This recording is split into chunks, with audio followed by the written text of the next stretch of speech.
conéctate con el debate de la reforma eléctrica. Resumen.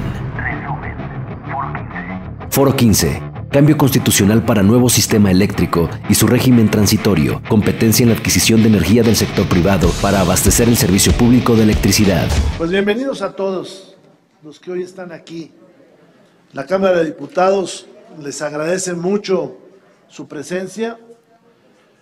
Saludo con afecto a mis compañeros diputados de todos los partidos.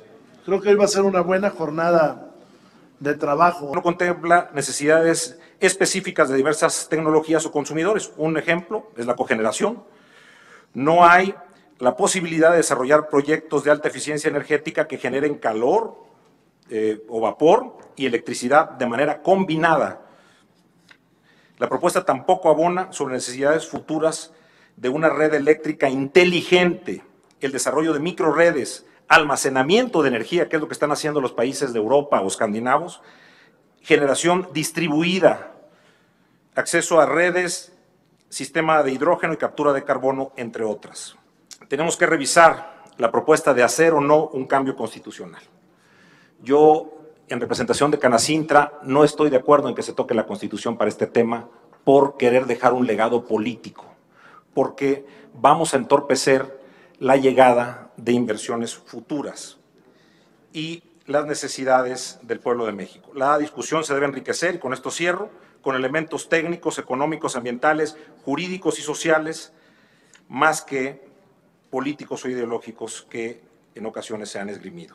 Debemos de prepararnos para un futuro que requerirá soluciones eficientes para fomentar la competitividad, productividad y el bienestar de todos los mexicanos. La electricidad, como bien jurídico tutelado por derechos humanos, no puede ser tratado como un commodity, puesto que de ella dependen el desarrollo de diferentes derechos sociales que van encaminados a que el individuo pueda tener una vida digna. El porcentaje 54-46 al que hace referencia la iniciativa de reforma del presidente de la República responde a la importancia que tiene el Estado de ser el principal responsable de proteger, garantizar, promover y respetar derechos humanos.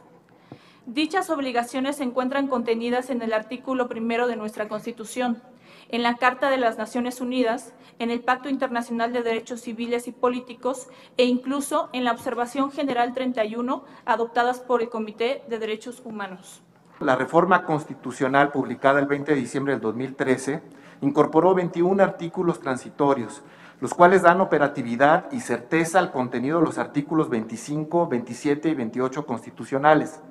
Dichos artículos, en su gran mayoría, no fueron diseñados para agotarse en la temporalidad, sino que establecieron los lineamientos fundamentales que deberá seguir la legislación secundaria a efecto de darle una implementación ordenada. La iniciativa del Ejecutivo Federal en materia energética cuenta con 9 artículos transitorios, que en lo sustancial y para efectos materiales es contraria al sentido y objeto del texto constitucional en vigor. Para este caso en particular se aprecia la ausencia de un sistema legal de transición ordenada, que haga compatible lo vigente contra lo propuesto en la iniciativa. Esto genera falta de certeza jurídica y propiciará discrecionalidad en cuanto a su aplicación. Por ello, se sugiere, adelante, respetuosamente, esta soberanía realice este ejercicio de cuadratura y simetría, a fin de verificar su coherencia, su consistencia y su sentido lógico jurídico. Mientras no exista una planeación adecuada que permita tener un respaldo de generación y la generación en los puntos donde realmente se requiere, de manera ordenada, de manera consistente, de manera que pueda realmente prestar la confiabilidad y seguridad para que el suministro sea continuo, va a ser necesario tener una gran cantidad de centrales de generación disponibles que estén aportando capacidad y energía en los momentos críticos, pero es necesario que se le retribuya. Para ello se ha condenado y se ha maniatado de una u otra forma a las centrales que consumen gas natural o que consumen combustóleo, o que consumen diésel, pero son las que en un momento dado, como la emergencia que tuvimos el año pasado en febrero, son las que sacan a flote al sistema eléctrico nacional. El gas natural tiene que ser considerado como un elemento de transición, se ha comentado una y otra vez, y es un elemento amigable, relativamente amigable con el medio ambiente. Como podemos ver aquí en la lámina, genera un 34 o 35% menos emisiones de CO2 que el combustorio, y pues puede servir en tanto las tecnologías de almacenamiento a gran escala de baterías puedan puedan instalarse de manera segura y a precios accesibles para la población. De nada serviría llenar de bancos de baterías en el país si esto se tendría que trasladar a la tarifa del usuario final y sería impagable. Difícilmente podemos suscribir una visión que nos lleva justo a uno de esos dos extremos. El corazón de la iniciativa instaura un monopolio de carácter constitucional a lo largo y ancho de toda la cadena de valor. Corresponderá exclusivamente a la nación el área estratégica de la electricidad, consistente en generar, conducir, transformar, distribuir, abastecer energía eléctrica. El asunto es que la teoría económica, la evidencia empírica, nos muestra es que siempre que pueda haber competencia, tenemos que luchar por ella. No hay justificación económica ni social para defender la visión de que solo un proveedor debe de participar en los eslabones de la generación y la transmisión. La mejor manera para asegurar la capacidad de generación que necesitamos, la mejor manera para llegar a la seguridad energética es diversificando la matriz de generación, alentando a la inversión, utilizando a la competencia. Y por supuesto, dando a los usuarios alternativas de servicio para que elijan la mejor opción que se adapte a sus necesidades. Cosa distinta cuando estamos frente a las redes de transmisión y distribución, que es un sector caracterizado por lo que llamamos monopolio natural y donde efectivamente no solo necesitamos un solo proveedor, sino necesitamos que el Estado intervenga y ejerza una función de rectoría para que asegure el uso eficiente y equitativo de lo que es la columna vertebral del sector eléctrico. Para hablar de la competencia, tenemos que referirnos a la Constitución reformada en el 2013. En esta reforma se dieron dos aspectos muy importantes y críticos. Una reforma perversamente y muy eficientemente desarrollada e implementada, que ha significado alrededor de 850 regulaciones que se requieren desde la propia legislación hasta manuales y resoluciones que han requerido. Lo primero fue la fragmentación de la CFE. La fragmentaron y le hicieron pedazos para poder competir con alguien en menor condición y además lo hicieron competir entre sí mismo. Y lo otro es la implementación de un supuesto mercado eléctrico mayorista. Dicen, ¿por qué cambiar la Constitución si no es importante? Estos temas se pueden negociar. Pues bien, quiero decirles que esta administración ha intentado modificaciones a la regulación que rige este modelo, sin tener el éxito esperado, debido a que el sector privado, quien es el que mayores beneficios ha tenido del modelo vigente, invariablemente se ha opuesto a dichos cambios interponiendo recursos legales, amparándose en la reforma del 2013. Si no se cambia esta reforma, no hay forma de hacer nada, dejando sin efecto los cambios propuestos por el gobierno federal. La que sigue, por favor. ¿Qué se hizo? Se hicieron los siguientes ajustes a la regulación.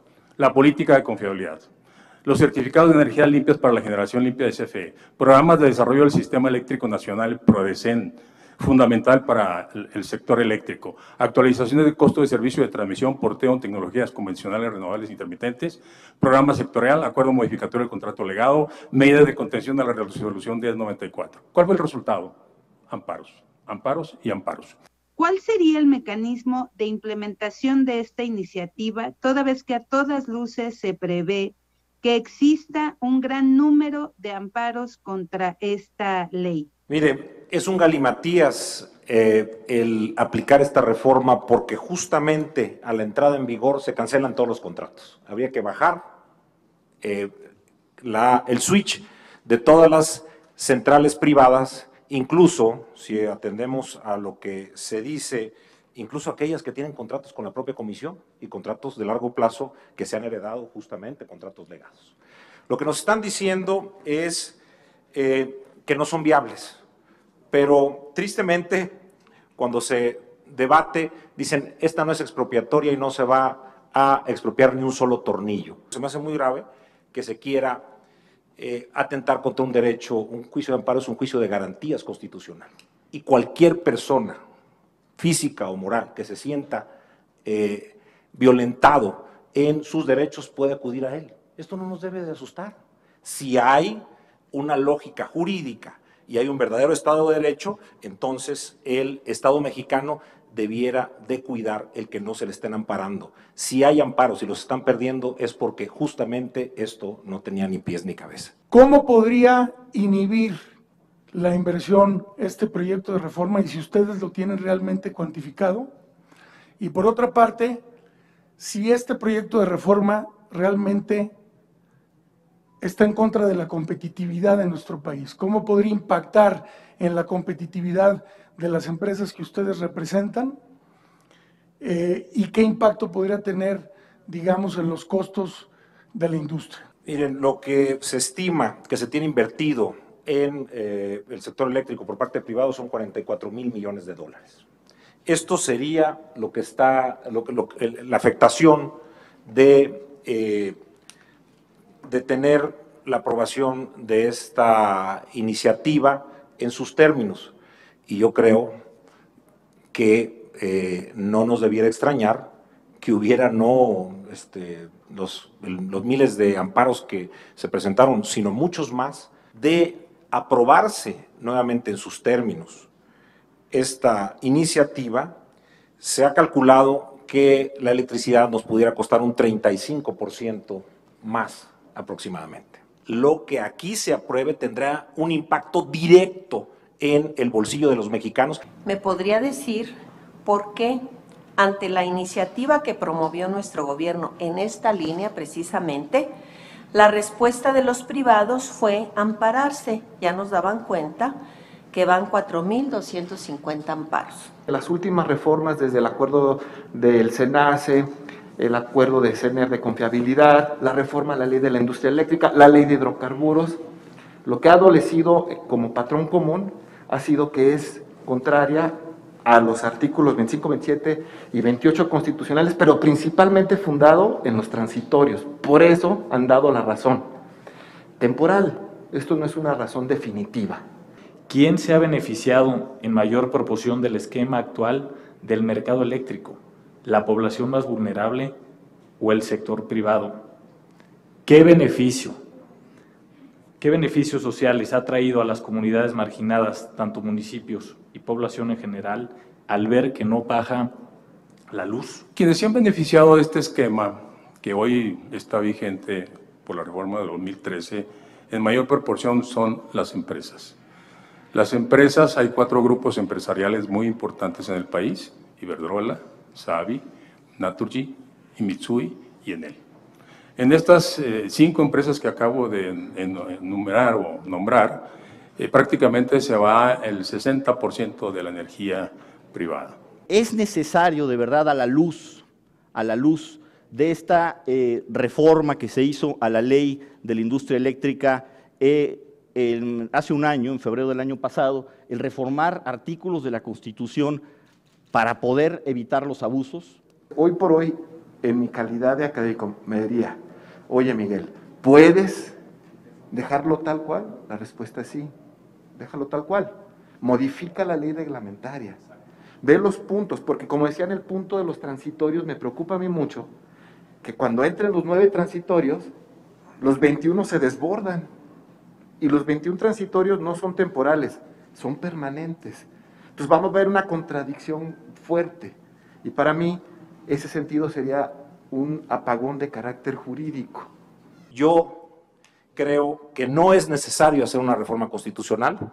Podemos ajustar si hay voluntad, pero si el gobierno de manera arbitraria quiere que quiebren ciertos negocios, quitándoles condiciones de costo o precios pactados y de cantidad de megawatt a suministrar, pues eso evidentemente no va a funcionar. Se va a defender y lo haría cualquiera que estuviera en esa posición. ¿Tiene capacidad la Comisión Federal de Electricidad para producir, para darle electricidad a los mexicanos después de la reforma constitucional? CFE está en condiciones de generar la mayor parte de la energía eléctrica del país, pero necesita a los privados, porque se construyó durante más de 30 años un esquema sistemático para que los privados tuvieran una presencia en México. Se les dio todos los elementos posibles. CFE podemos decir, dependiendo obviamente de la demanda máxima, de la demanda intermedia, de la demanda mínima que se vaya a tener el sector, pero tiene la capacidad para poderle proporcionar la energía eléctrica en su mayor proporción. Estoy hablando del 80%. Sin embargo, estamos haciendo inversiones. Son 33 proyectos los que están desarrollando con más de 9,000 millones de dólares de inversión, más de 9,000 megawatts de capacidad instalada, porque estamos conscientes que desde los 90, desde los 80 se dijo, dejen a CFE, déjenlo, no inviertan, denle el mínimo mantenimiento. Obviamente la empresa se fue deteriorando definitivamente. ¿Usted no cree que esta realidad, esta distorsión, en el tema de que hay poco pago por el porteo, no hay pago por el respaldo, no hay pago de algunas cosas por ahí, se debería terminar de alguna manera? No sé, la ley secundaria, pero luego vienen los amparos, pero de alguna manera.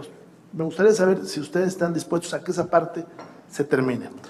La respuesta directa a nuestro presidente de la Jucopo, sí, estas distorsiones se dieron porque al inicio el porteo Estampilla se estipuló para promover las energías renovables. Hoy que han bajado los precios de las inversiones de energías renovables, pues quizás está desactualizado, claro que hay que cambiarlos. Y el pago de capacidad, yo estoy de acuerdo en que se haga. Lo que no creo que deba de hacerse es un cambio constitucional para eso. Esa es la gran diferencia. Una cosa es modificar estos dos y otra cosa es volver a un monopolio estatal. No es cierto, es falso totalmente que el porteo Estampilla se construyó para promover las energías renovables. En ningún lado, en ninguna regulación, existe un comentario al respecto. Sí les puedo decir que fue un engaño, porque yo tengo los documentos, donde la CRE del 2010 construye por iniciativa propia una nueva metodología para el transporte. Ya existía una que era la 146 del 2001, era la última metodología que existía para el transporte y ellos construyen una nueva. Cámara de Diputados, Legislatura de la Paridad, la Inclusión y la Diversidad.